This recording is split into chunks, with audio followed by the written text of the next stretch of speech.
You know me. I've been teaching this thing for a little while here. This week we're rolling. We're doing our thing here. We're going to talk to the folks here. The guy of the Nat of Reverend Nat's Cider here. So tell me a little bit about how this happened and how your journey came to be and who you are and a little bit about you. Sure. Well, I'm Nat of Reverend Nat's Cider. There's only one Nat here. That's me. I started making cider about 10 years ago. Just a friend of mine had a tree in his backyard. Big apple tree. Drops a lot of apples. You make apple sauce, you make apple pie, you make apple butter. Still a lot of apples left. And cider juice, particularly, is first step juice. Is a great way to get rid of a lot of apples. You can take hundreds of pounds of apples and turn them into a relatively small package of juice. Of course, juice is just step one. It's not preserved. So I was like, well, let's make cider out of it. But I had never actually had cider until the first cider that I made myself. I didn't really know what hard cider was. I mean, I knew what it was. I kind of know that it was. It's fermented apple juice. But I didn't know what to expect flavor-wise. I didn't come into it loving cider. I just wanted to make alcohol. Wanted to make booze out of this sort of waste product. Kind of just apples that were in the ground and no one was paying attention to. I loved beer. I still love beer. I love beer. So I kind of came at it from a beer and an apple angle, and not necessarily, about some wine or cider specifically. So where did the Reverend come from? Tell me that story. I am ordained. It's easy to get ordained. I did it to marry some friends a couple of years ago, many years ago. They wanted me to marry them. Sure. So you go online, you fill out the form, and then a few minutes later, you're ordained. I never did anything else with it, but my wife and I were casting around for a name, and she thought, oh, Reverend Nat's Cider. We were thinking a lot about the kind of cider we wanted to make, and the kind of image that we wanted to have around the cider we were making. Because image is really important in cider, because there's not a lot of, people don't know what to expect when you say hard cider. More so as time goes on, people know what hard cider even is. But when we started just a couple of years ago, a lot of people didn't know what, they're like, oh, does that have alcohol in it? So we're trying to bring people back to this is not Zima, it's not some fatty thing. It's been in America for a very long time. I haven't thought about Zima in right? years. It came and went like that. Yeah. But when it was here, it was a big flash. So we obviously didn't, we're convinced that cider is not going to be a flash like Zima. But we also want to remind people that cider has been around for a long time. We hear a lot of people say, oh, didn't we all have cider when we were in colonial days? I'm like, yeah, there's a bit of knowledge sort of latent in the American public about cider is. And the Reverend Nat kind of brings people back to the historical application of cider in the U.S. And so I've been making cider personally for 10 years, and the business has been around for about 2 years. And about a year ago, we signed a lease for the building, all of the building out there as well, you can't see. And we've moved in May of 2013, and now this is 8 months later, and business is booming. So we really hit the market at the right time. So you got a tap room behind us. Tap room here, yeah, you can see some more bottles. You might see some of the bottles. This is the bar that we're sitting at, and we're sitting in the bar. And then you're canning. Yeah, we have a second line that we make called Cascadia Cider Workers United, and it doesn't say Reverend Nat's on the can anywhere. So we have two totally different lines. They're all made by us, all owned by us. It's just different lines. This is sort of, we basically call it a Tuesday night cider. Reverend Nat's is a very premium in price, and I couldn't afford Reverend Nat's, 5 days a week. And I'd like to see people drinking cider. A lot of people do drink cider as their only go-to beverage. They drink it, all week long. But Cascadia is the price point for a normal person. And it would stay Reverend Nat for the weekend. So at some point, I want to get to this as well. Yeah. Talk about this, like the premium options and how you've you've created kind of 3 different, basically brand price points. Yeah. We definitely try to get to all the price points if we can. Yeah.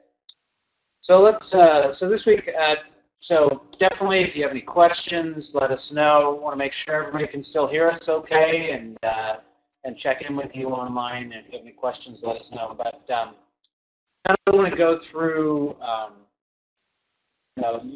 through our evolution, and I really love kind of this brand story, and we got to the Reverend, and how did that come? But it's kind of this evolution of what you guys saw, because it seems like you've been doing this for a while, but really you've kind of had it coming out in the last couple of years as to what you want to do and how you can do it. So if we can kind of talk through like what were some of the decisions, and like your bottling here, which is actually beautiful and kind of reminiscent of, I get this sense of like it's 1924 and 2014. I mean, it's just kind of like, it definitely gives me this old school flavor. Yeah. As far as, and I don't mean like the taste factor. I mean the flavor of the brand and the style for your more the Reverend Nat stuff.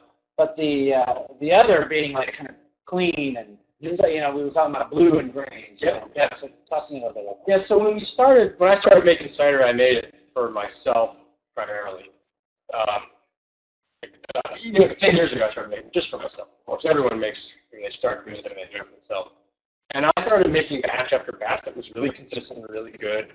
And it was using certain kinds of apples, and it was when you make something for yourself, but on your personality type, of course, you can do whatever you want. You can be as perfectionist as you want, and only make the right. You can do all the process that you want, and you can source the apples from the right place. And so Reverend Nat's just evolved. When it came time to start a business, which is kind of a story. When it came time to do the business, I had already been making this cider under these certain sort of attributes, these certain parameters, price and flavors and the complexity and the process. So it was very natural just to make the business be that premium, that high end. I didn't come into it saying we're going to occupy the high end of the market. I came in because I had already been making these essentially high end ciders. I didn't necessarily know or care that they were high end when I was drinking them myself. But it was just very no expense when you're making it for your own self. And then that worked really well for Reverend Nat's. The idea about Cascadia was it's actually a great story. I was standing at a local grocery store. Every time I go to the grocery store, I pause in the cider aisle, and I just take a minute or two and see if anybody's buying cider and see if I can do a little impromptu market research. And 2 mid-20-year-old, very Portland-type girls, they walk up and they say, one of them points to our hopper cot on the top shelf, right? She says, "Have you had that cider?" to her friend. She's like, "Have you had that cider?" Her friend said, "Yeah, that's the best cider ever." And they reached down the bottom and picked up Angry Orchard. It was like a Tuesday night. And I thought to myself, "Oh, this is great. I've won. It's the best cider ever." Right.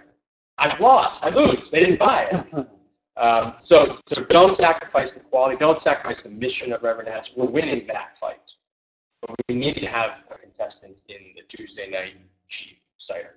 So you need to have a fight. You need to have a dog in the game. You need to have a fight at a certain price point and understand how you play in these different markets. And this brand is completely separate. So we've talked about creating a unity of brand, but now we're talking about how do you attract and enter different markets and the differentiation under a completely separate naming, structure, and brand, where you can compete with, it's the Tuesday night cider as opposed to it's our anniversary or it's a, it's a party, it's a premium structure. It's a Saturday night cider versus a Tuesday night cider. Exactly. And I don't, once we committed to making a Tuesday night cider, it wasn't immediately clear that it should be a different brand, it should be a different line. There's a lot of thought. What are your choices? Your choices are to try to capitalize on what Reverend Nat's already is and try to say, oh, I'm buying this Tuesday night price, and it happens to be Reverend Nat. So you're able to bring up that Tuesday night into a slightly higher, vision, because Reverend Nat's is already a premium product. But you might dilute Rev Nats a little bit by having it, be associated with, oh, we also make this low-end thing. Low-end in price, low-end and ultimately in flavor as well. But Cascadia, standing as its own, lets you do whatever you want with ingredients, with sourcing the product. You can do, you can start again. It's a bit like some artists, like Sean Coombs always renames himself every couple of years. He comes out with a new name. A lot of artists do that on a very quiet level. Like J.K. Rowling recently came out with a new book under a different person's name. Can I do it again?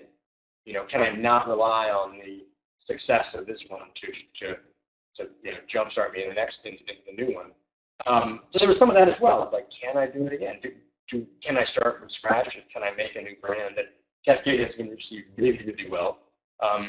And I wouldn't say that we tried to draw from a branding point of view. I wouldn't say that we intentionally drew sort of an opposite of Reverend Nat. Reverend Nat's being 1890s, very old school label, old school bottle, and Cascadia is only in a can. And it's very bold and very graphic.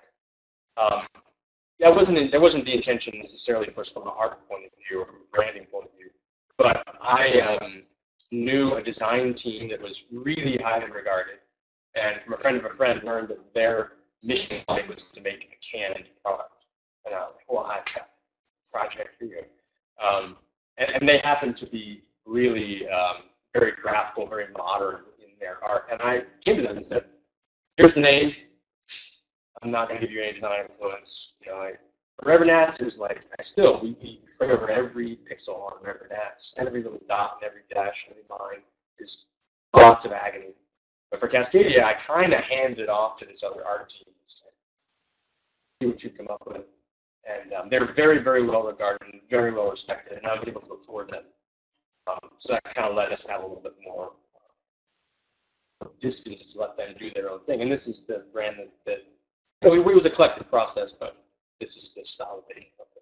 So this is a very classical example of, when do you make that decision as a brand to say, like I said, I'm either going to take that leap and I'm going to dilute my brand a bit by creating a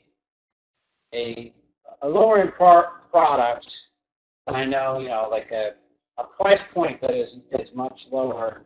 Do I maintain that current brand that exists, or do I create another entity? And in all honesty, a lot of times this is the decision that gets made. Is you create a separate branded entity, because the premium, once you develop a premium, it is really hard to dilute that brand. And once you do, it's you've created that. Well, it's easy to dilute it. It's easy to dilute it. But once you do it, you can never bring it back. Exactly. Once you go over that waterfall, you're down in that hole.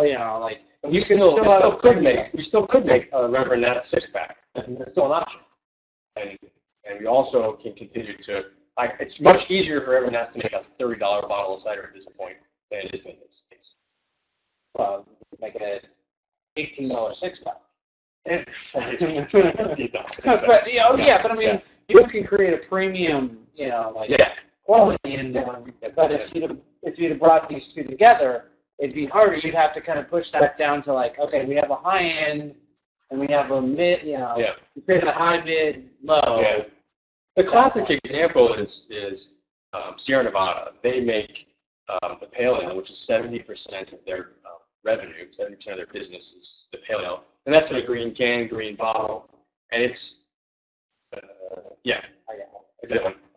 pale ale is available anywhere around the country, around the world. And when you're in the Atlanta airport and they've got pale ale on tap, you're stoked because it's an amazing beer. But it's such a simple, it's such a common everyday beer. But they also make great high-end stuff, like the Celebration every year, and the Torpedo. They've got some really amazing craft beer guys. don't look down on Sierra Nevada because they make pale ale. They think pale ale was the definition. It was the reference for pale ale for many years. Now the reference may have passed off into beer pong or something like that. But it's still, you know, really, really well regarded. So I think there's still an opportunity for Reverend Nats to make a pale ale. Right now, all we're making is torpedoes and celebrations. And, you know, we'll see how the market shakes out. Right now, it's a little bit, it would be a little bit distracting for us to try to make a pale ale because we got a pale ale, it's called Cascadia, just like from a process and a brain power point of view. We don't have enough spare capacity, both physical and, you know, operational stuff to really put a lot of emphasis behind to successfully roll out a lower end Reverend Nats. Yeah, from a presentation standpoint, from a beer, you can create a seasonal that you might be able to create a premium price point at.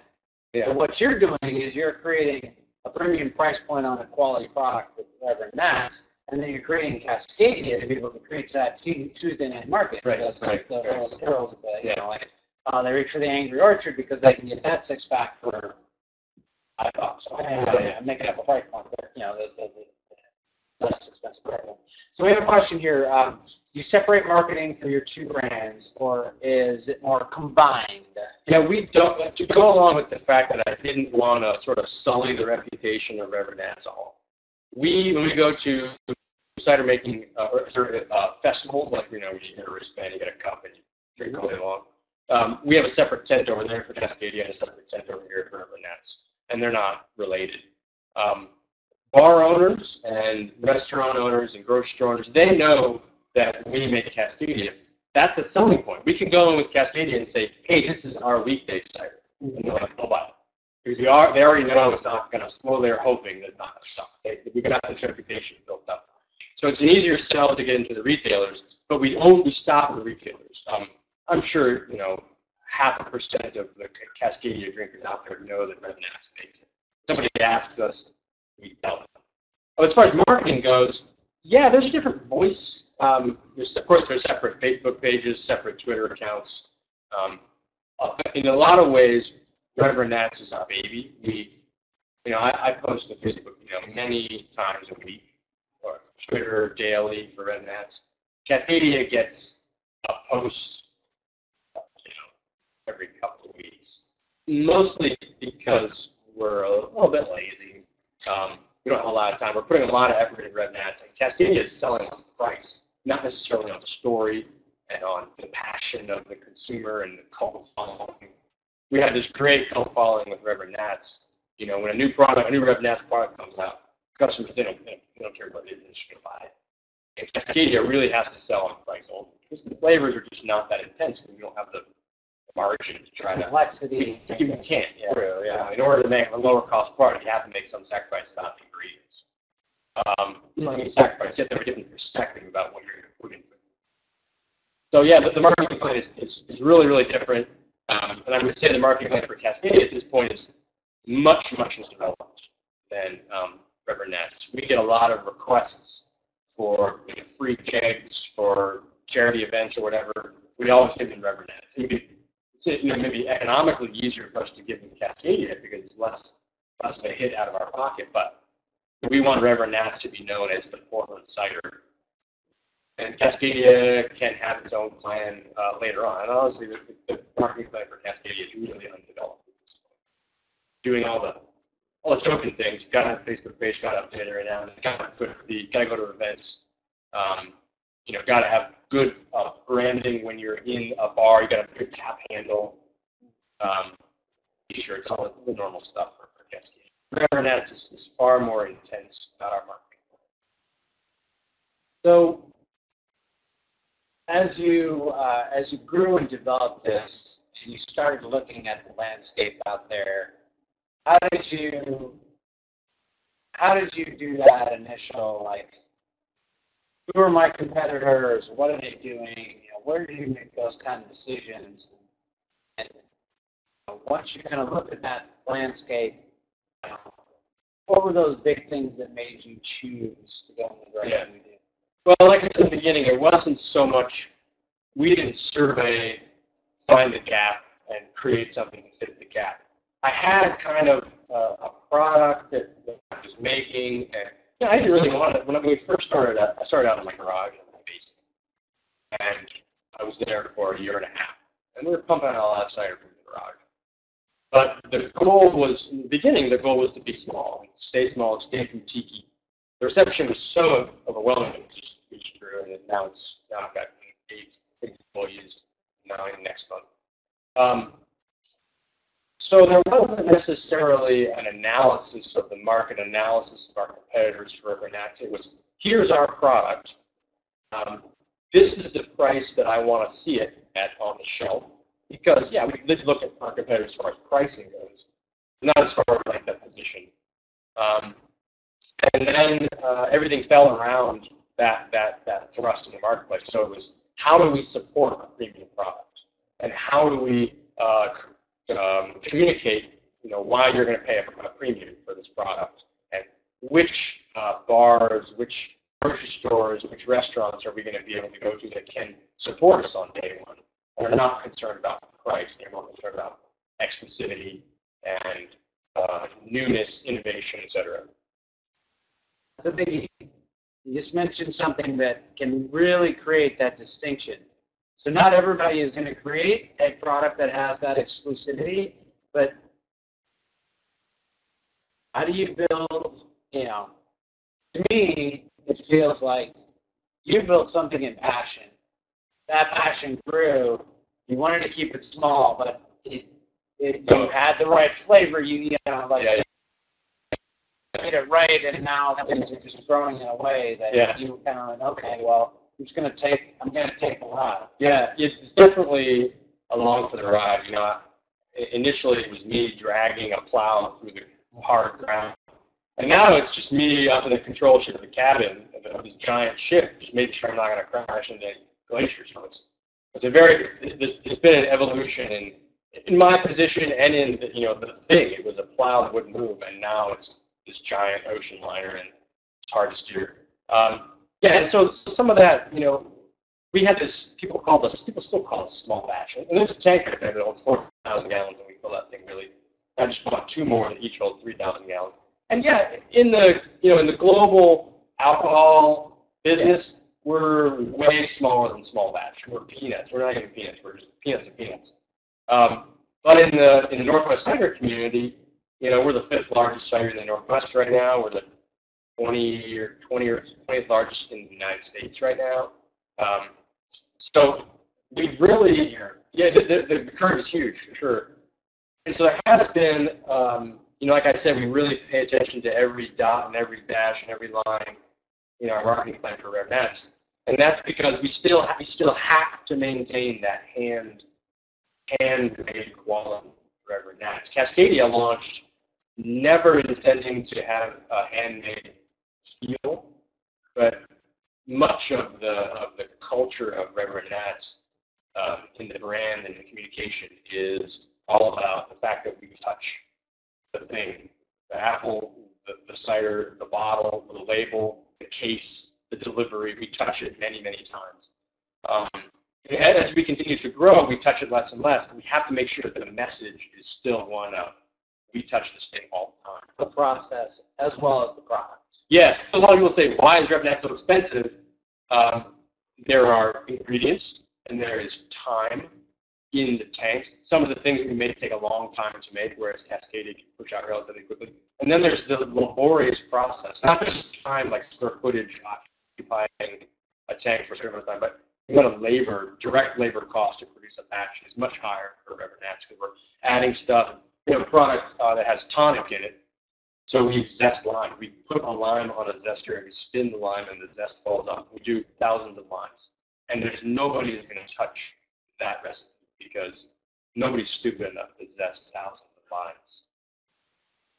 Well, the guy can pay to hug the product for 16 hours a day. He love that he puts. Yeah, he's got to have the right music on when he's hugging the case with the pallet before it walks up the. Yeah, story. This would be If I could make a better tasting product by having a guy hug it for 16 hours, I'd totally do it. For Reverend Nat, it's not for Cascadia. Cascadia, he gets it way out. Yeah, there it is. The door kept running. Safe way, headed that way. So this is, I mean, why I was excited to talk to Nat here is he really has this amazing, like,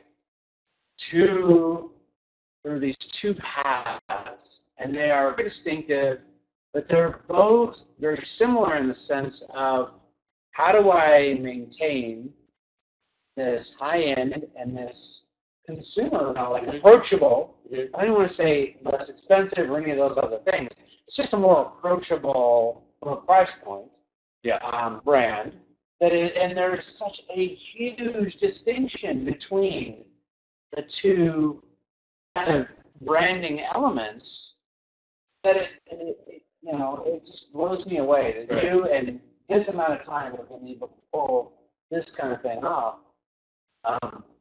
So talk to me about, like, so now not only is he doing like this, because that takes no time at all, and he's got so much spare time on his hands, but now he's opened himself a tap room here in Portland and creating yet another extension to your brand. So tell me about this evolution into, like, now you've got the public coming in here and annoying you while you're actually trying to get some work done. So how do you deal with that? Yeah, just before we started filming, somebody knocked at the door and I tell them to go away. When I had the opportunity to open this facility, we have 3,500 square feet right here, and we have about 1,500 in the back part of the building. We're going to add about another 3,000 pretty soon. When I had the opportunity to open this space, I didn't look at this space and think, oh, we're here for a tap room. I looked at the square footage and the next step in our evolution and said, we have to have a tap room. We have to be able to get small batches out to the public. We didn't look at it from an economics point of view. It wasn't, oh, I can make 3 times as much money per keg. It was all about marketing and branding.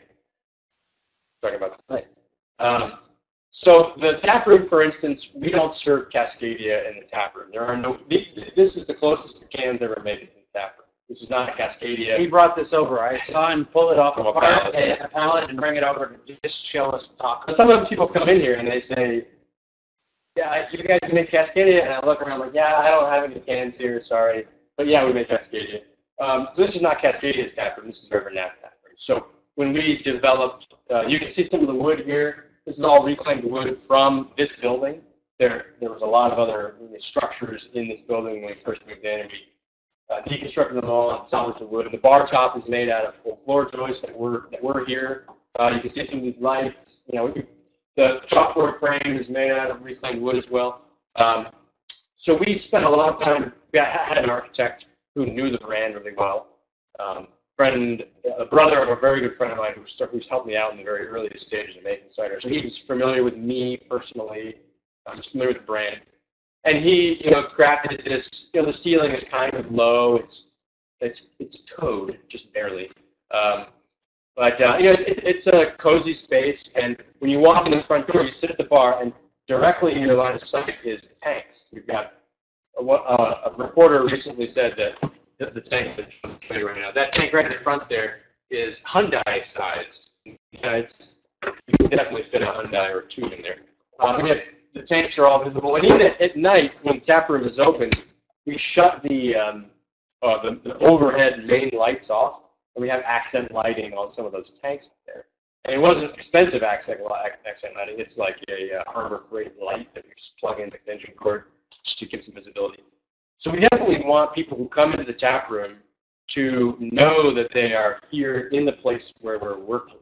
Our juice press is set up just right there. You can touch it almost. And we're frequently working in here until the tap room opens at 5. We're working until 6 or 7 sometimes, making noise, with water, and the lights are on, and people with squeegees. And so we're not ashamed of that at all. We don't necessarily enjoy it because there's certain processes we can't do, like we can't make a lot of noise when we're the tap room is open. But we want people to come in and see, look, there are apples, and there's our press, and you can smell the fermentation happening. So it was all part of the brand of what is cider, how do we help people understand what cider is, how do we educate them about cider, what good cider is. And then, the apples come in, the bottles go out. That's the gist of the entire operation here. So the tap room is only open Thursday, Friday, Saturday evenings, and Sunday midday. We're going to add some more hours when a neighboring business adds food to their menu. People can bring food in here. Right now we serve no food at all. The drinks are one of the cheapest places to find us around town. We're average price around town. We're not cutting anybody any breaks about coming here. We have to maintain that, that premium, even though we're making a lot more money on a keg here than we are a keg sold at a bar or restaurant. But it really also gives us a chance to demo things that that we're not ready to make large batches of. So we'll do 5-gallon batches just in a carboy, and 5-gallon. Oh, it tastes good. Put it in a keg, and now let's sell it. Or it tasted good. Let's tweak the recipe next time. But we'll take this batch and put it in a keg and sell it anyway, and get people for feedback. So we constantly have things that are only available in the tap room. We love to roll out new stuff and hear from people what their feedback is and how to tweak the recipes. So tell me about this. I mean, when I was younger, like, there was like one cider. Like we'd have cider and it'd be like Thanksgiving time and we'd have some like hot apple cider. It's definitely grown as, at least in my perspective. You guys have this entire, you have a brand spectrum. So how did you develop that, and how does that, when you talk about testing and stuff like that? Yeah. So any cider company can very, very easily make 2 or 3 straight apple blends. They vary the level of sweetness, you vary the yeast that you use, and voila, vary the apples that you use, and it's very easy to make 3. A particularly creative company with access to really, really interesting apples could make 5 or 6 different varieties of straight apple cider. We make 2, depending on the time of the year, between 2 and 4 straight apple ciders. And the rest is all what's called flavored cider. So one of our best sellers is apricot. That's hops and apricot juice. Hop ciders are kind of a thing in Portland. I want to say that every cider, minus 1 or 2 in the Northwest, has a hop cider. It's a pretty popular thing. We do a lot of stuff with other fruits. I mentioned our tonic. We use acid limes. We use real quinine bark, like cinchona bark from Peru. And lemongrass is added to that one. We make a lot of very small batches. We're doing a batch now that has passion fruit juice in it, and it's fully dry. So when you smell it, it smells like fruit punch. You expect like sweet fruit punch, but it's dead dry. So it like really throws you off. It's really compelling flavor, but it really throws you out of your expectation. We do a lot of fermentations with other kind of yeast or bacteria. We do a lactobacillus, so it's only lactobacillus fermentation, no Saccharomyces yeast at all. We do some work with Brettanomyces. We do some wild fermentation. We just had a tasting today of a wild fermented cider that we did that had some weird processing going on, and it's really an impressive taste. So it was really, when I was in the garage and basement, it was just trying to keep up with demand. You could never keep up with demand. There's always people who want more. Now we have a little bit more room. I have one cider maker guy who works full time, and about a quarter of his time is spent doing experimental stuff. And it's really in collaboration with me. I have an idea, he has an idea, we talk about it, we create a recipe, we do a 5-gallon batch, tastes like crap, we dump it out, or it tastes good, we tweak it, sell it in the tap room, get some feedback. And then the recipes can get bigger and bigger. I always keep in mind Steve Jobs' advice to just focus really, really, really well on a few products, in his case, a few flavors for us. So I don't mind lots and lots of small batches that are never going to get big distribution. But I'm always nervous when we have something that's selling really well and people are dying for it on a small batch level. I think, oh great, how am I supposed to fit that into the whole ecosystem of our production process and distribution and marketing? And we have 3 year-round ciders right now, plus the 2 Cascadias. And we could have probably double that number relatively easily. But in the last 8 months, we've probably made 20 or 25 different, all unique ciders. That maybe they were 1 keg, maybe they were 10 kegs, maybe they're never going to be made again. There's a real challenge from an operational and from a recipe point of view to figure out how to add those in. But from a branding point of view, you have to have those. You have to have those exclusives, those one-offs, get people excited about it.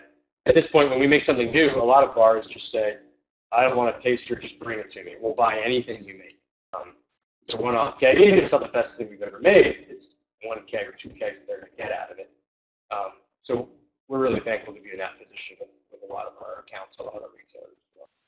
So how did you move from your basement to your garage to, like, you know, what was that process for you? Because a lot of these guys and gals are in the process of, you know, like, I have an idea, I've made a home brew, I do this, and some of you guys are already doing some stuff in and around, been around for a while. You've got some drafts and stuff like that going, but what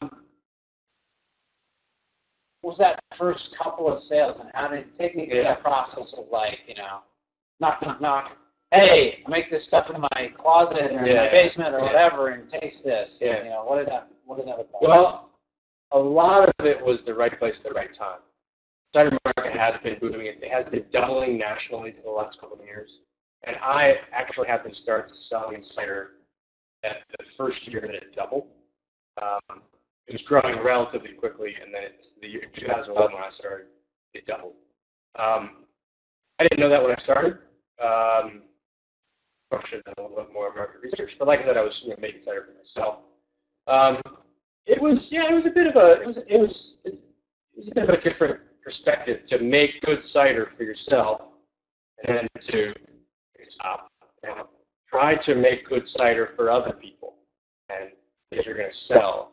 So a lot of it's just like, you know, philosophical, like mental recipes, and, you know, not wanting to dilute what you're doing, and, you know, the morals of the thing, et cetera, et cetera.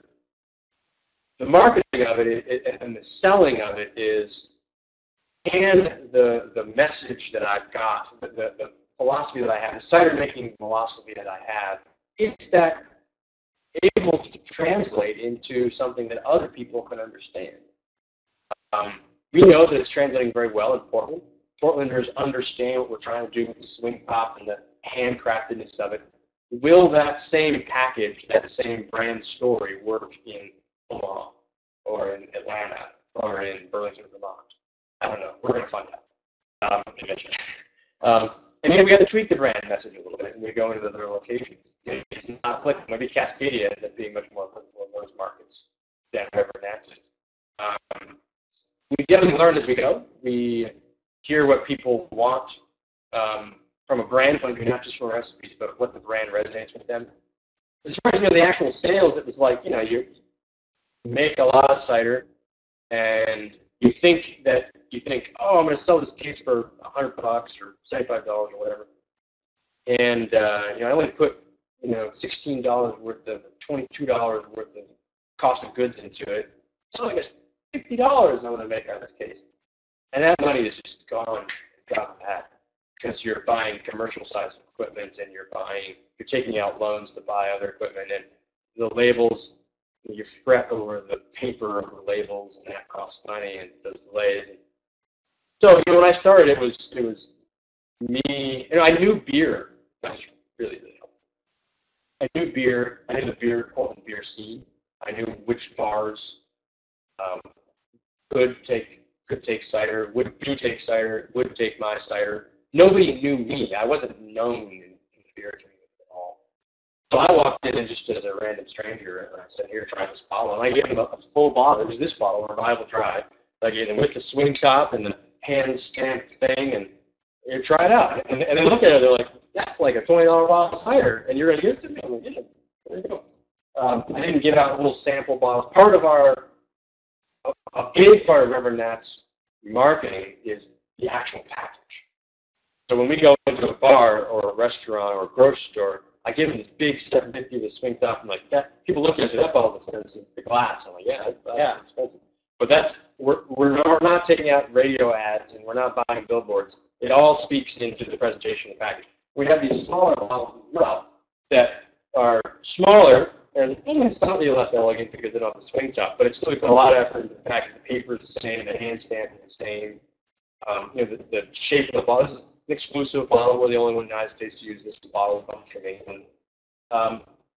So, yeah, no, it was definitely difficult to just get my gumption, walk into a bar and say, here it is, and price is $100. And they're like, $100? Or I'm like, that's the price, man.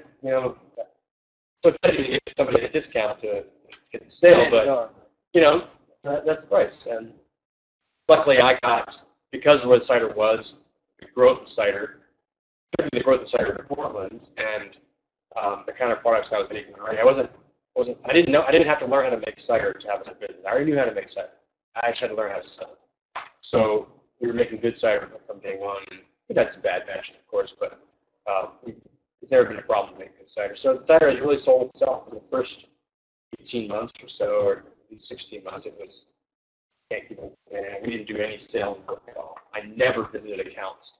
I just stayed in the garage and filled bottles, pressed apples all the time. So this to me is one of the impressive components of this from the premium disciple. And to me, the fact that you put the money into the presentation as opposed to, you know what, I'm going to go buy up billboards all around town and put, Reverend Nat's hard cider on there. You went, I'm going to basically put something in somebody's hand and they can feel this quality and be like, damn dude, you give me $20. Yeah, the bottle alone has got to, run into this and people in the industry. And then this, that. I got to tell you, I'm uber impressed that you've been able to make this it's a kind of very schizophrenic move in the industry, but it's actually wicked smart in the sense that you're dealing in, you get to be Patron, and then you get to be, the tequila wine cooler from Bacardi, right. And I don't mean to insult by that by any means. I have never called it that, but I know you're going. But you have been able to create a local brand and create this affinity, but you're moving into this other market. So talk to me about. It sounds to me like you realized that there was this opportunity in this price point, but how do you deal with the distinction, and how do you separate church and state? How do you think premium and Cascadia? Sure. Mass, it's not even a quality thing; it's a mass market versus a premium perception. Right. So just one point about Cascadia, it's still so 99% of the cider that's consumed by volume in the United States doesn't have any apple juice in it. It's made with sugar, high fructose corn syrup, sugar, water, more high fructose corn syrup, this natural chemistry called apple essence, and then apple juice concentrate sometimes, and then they kind of pass it through a room full of apples on the way to the truck, and then they call it cider. Cascadia, despite the fact that it competes on price, it's close to Angry Orchard in price. It's the exact same price as Strongbow or Crispin Brown's Lane, which are two great selling canned ciders. It's the exact same price as those. Those use all the apple essence magic, black magic. This has two ingredients, apples and yeast, nothing else added. So when I decided I needed to make a Tuesday night cider, I had to go after cost of goods. So the first thing was the can. This can is 9 cents, including lid, they print them in Mississippi or whatever. And this package, label, swing top, crown cap, and glass is like $1.50, let's call it, about $1.50. So automatically, I have to charge $1.50 more per package for this. But this is worth way more than $1.50. It's worth like $2 or $3 maybe in presentation. If somebody were to take the same liquid, put it in an ugly package, 750 milliliter bottle, I could charge more because I've got the swing, I got this cool hand stampy thing, the paper feels good. So when we're making Cascadia, you know, there are some rules that some lines we don't cross. You know, we don't ferment sugar water and then cut it back or any of that kind of stuff. This is the Sierra Nevada pale ale kind of. It's really high quality. We're not gonna.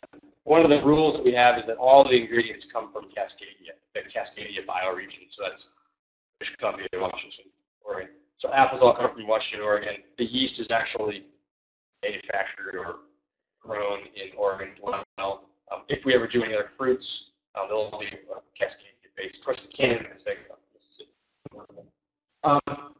yeah, so there's certainly a sort of a schizophrenia between the two, but it was really still maintain that core truth to the brand of like you're not gonna like I corn fructose. Yes. Yeah. It was really a lot of it was getting into the mind of the consumer on a Saturday night or a Friday night when they're on the way to a party and they want to bring something, and getting to the mind of the Tuesday night shopper who needs to pick something up with their PBR. They're also getting PBR and they want to get a cider, bring it home with them. What are they going to look for? They're not going to spend time to pick up. The Tuesday night consumer is not really going to touch the bottle and feel the paper. They're not going to notice that when they all line up on the shelf, each one of these hand stamps is slightly off from the one behind it. They're not going to notice them. They're just going to look at the price and they're going to say, "Oh, it's something pretty. You know, it's graphical, green, blue. You know, it's a quicker decision that they can make on the shelf when they look at the shelf." And of course, their eyes look at the bottom because they're not going to look at the top shelf on Tuesday night because it's just too expensive. So we have to be in that price point. And of course, Reverend Nat's, whoever we want, is always going to be at the top shelf. It's always going to be at the highest price point. But there's a lot of high price point ciders. So how do you get them to pick up Reverend Nat? So I spent a lot of time standing in this. I still spend a lot of time standing in the cider aisle, looking at packaging, looking at price, looking at the bottle, the shape of the bottle, the content on the label, the kind of closure that it has, whether it's a cork or whatever, and trying to come up with a package. And we spent a long time coming up with a package that we felt was that really jumped out to you. I feel like if someone sees this on the shelf, they're going to take it off the shelf and they're going to look at it. Step one, get them to take it off the shelf and look at it. And then there's a lot of text on here. So you'll say Dr. Bronner's kind of text on here, lots of information. It's compelling. You're not going to read all of it, but it's like there's stuff going on here.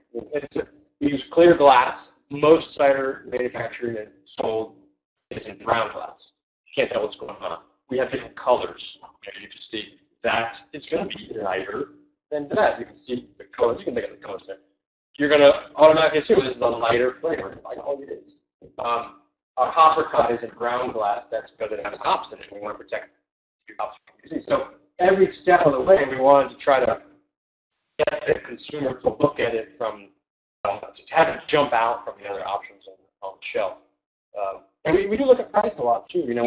We picked the price point for Cascadia first. We said it's got to be $9.99 for a 4-pack. That's it. It's got to be the 4-pack. Those are the ciders we want to compete against.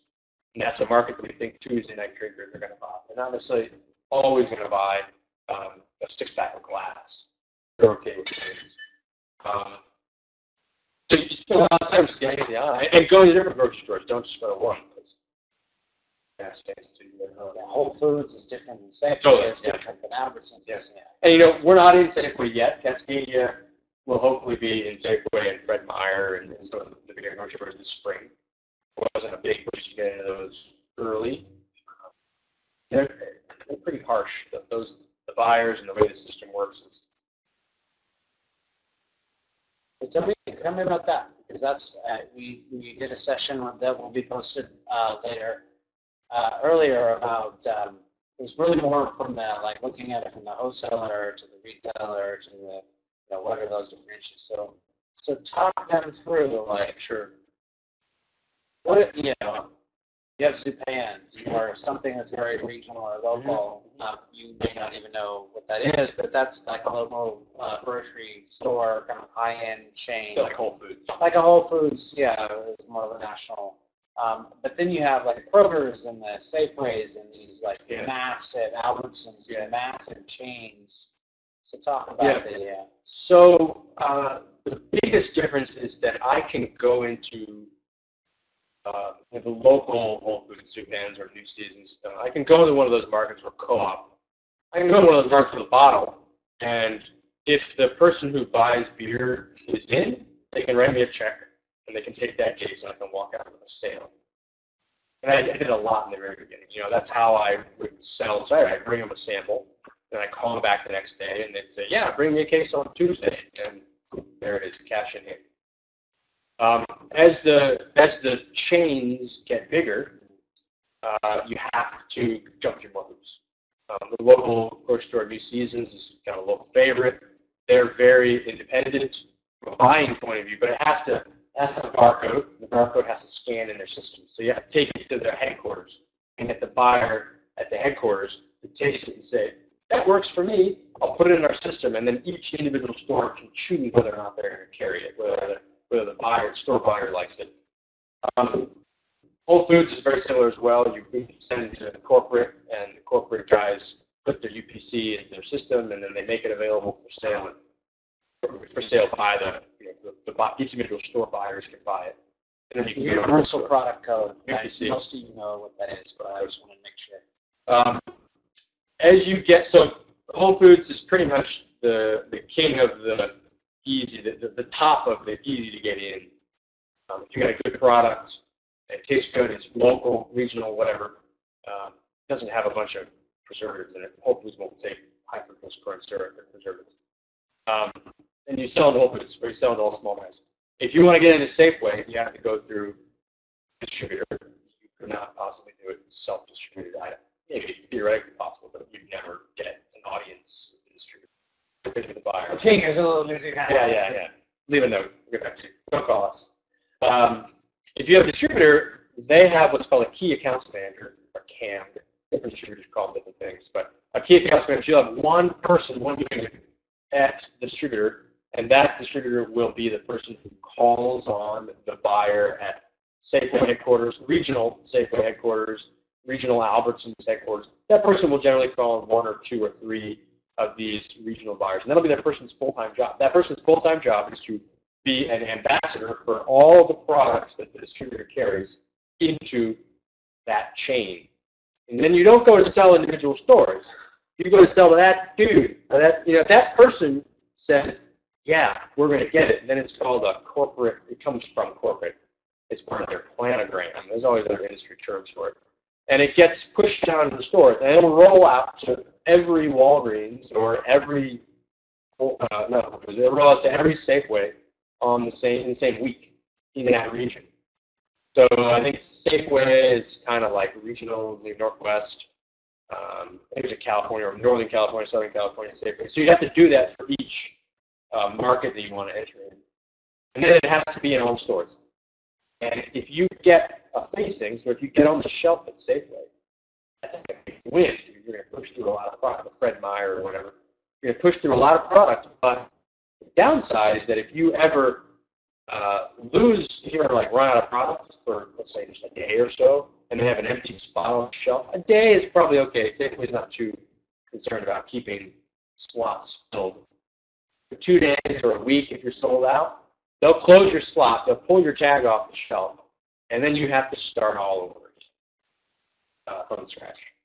Unlike Whole Foods and New Seasons, you can be sold out, and they're like, oh, that's cool. We understand you're small. We got to have the cool stuff. Part of what's going along with the cool stuff is sometimes you sell out. So they're more understanding than Pacific doesn't give a hoot. They don't care at all. They don't care what your problem is. You're out. And the worst part about it is the chains do a reset twice a year. You have 2 options to pitch them per year, in spring and the fall. On a spring reset or fall reset. If you miss it, you wait 6 months. There's no opportunity in the pitch. And if you had a facing and it came out, and you try to repitch them, they're going to be like, no, you had a facing and you blew it, dude. We're not going to give it back to you. You've proved that you can't keep it on the shelf. Or they're not small, button on shelf. Squeezing your apples faster. Yeah, squeeze faster, pay less. Yeah, So yes, so we started with civil Dr. Oh, yeah, that wasn't our design goal with Dr. Brown, as we had our own. We were actually going for the something I found in a crawl space book. Oh yeah, crawl space. You found this ball. You're like, what the heck is this? Well, I got it. There it is. But when I initially saw this brand, I went, oh my God, this immediately takes me to like Prohibition ended a week and a half ago. Yeah. And we need to get something on the shelf. Like let's get something out there. This totally, to me, this brings like a 20s, 30s vibe. Sure. Yep. The Reverend Nats, the piping, kind of standard lack of color. Yeah, the lack of like 21st century. There's no robots or There's no graphic. Reverend Nats never has. This is something we never mentioned, but Reverend Nats never has any graphics anywhere. It's always the most graphical element that we have is these black bars and lines. And my designer, he's on board with me now, but every now and then he tries to like throw one of these little hand pointing things or like a star or something. I'm like, no, that's not the story that we're playing with Reverend Nats. Whereas Cascadia has a logo. There's no logo for Reverend Nats. Sometimes it's kind of hard to do banners and stuff. It's just font. Text. It's type. It's typography. Yeah. This designer is a typographer by trade. He's got a graphic artist. They're totally separate company. There's actually a story behind the label. Brand stories, of course. Reverend Nat is not necessarily me. I'm ordained and my name is Nat. That could be the end of. Reverend Nat is a different character, and he has his own motivation for making cider, the kind of cider he wants to make. But the interesting, we have a character of who prints these labels. Is he on the machine? No, not really. No. I'll tell you. Sorry, who's the reference? Sorry about that. We'll do that offline sometime. There's a guy. There's a kid. He's the story behind the guy who makes these labels. There's a kid, and he's 19 years old, whatever, and he works in the back of a department store. And in the late 1800s, you could buy a printing press. Relatively, that was when Industrial Revolution, etc. You could buy a printing press. You were a pretty high-end department store if you had a printing press. But the industry of typesetting and the industry of graphic design didn't exist at that point. It was just, there's a machine, I'm going to figure out how to make it spit stuff out. So there's this kid, and he's in the back of the department store, and his boss bought him a lot of font kits. So you'll look at our label, a lot of different fonts on the label. And this kid is excited. He wants to use all the fonts. The boss also bought a line kit, like vertical and horizontal lines. So he's laying out lines.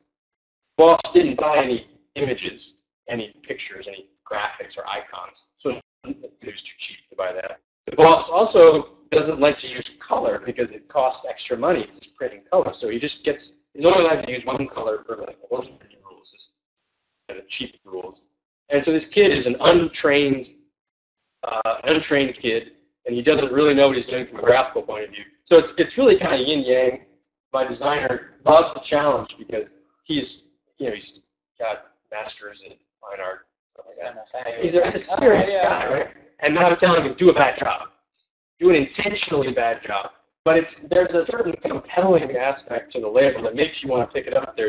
There are inconsistencies, and the white space around the paragraphs changes. This is significantly lower on the space than above, and there's a lot of things that draw you to it. Some things, there's a lot of things that are slightly off about that. Well, what it gives me as an impression is handcrafted. Exactly. And it takes you to that like handcrafted spirit. Yep. It's exactly totally handcrafted. And so we have a couple of these bottles, and the fonts. There's some general consistencies. You can't see that at all in the picture. There are some general consistencies here. There's a lot of differences. This stuff's really, really tight, tiny fonts, really big fonts, metallic. Some stuff is bold. It isn't. Oh, we're going to do a challenge. We're going to do bold. We're going to do a lot of fonts. There's this kid in the back of the department store, and he's got this print machine, and he doesn't know what the hell he's doing. He's just excited about making these materials.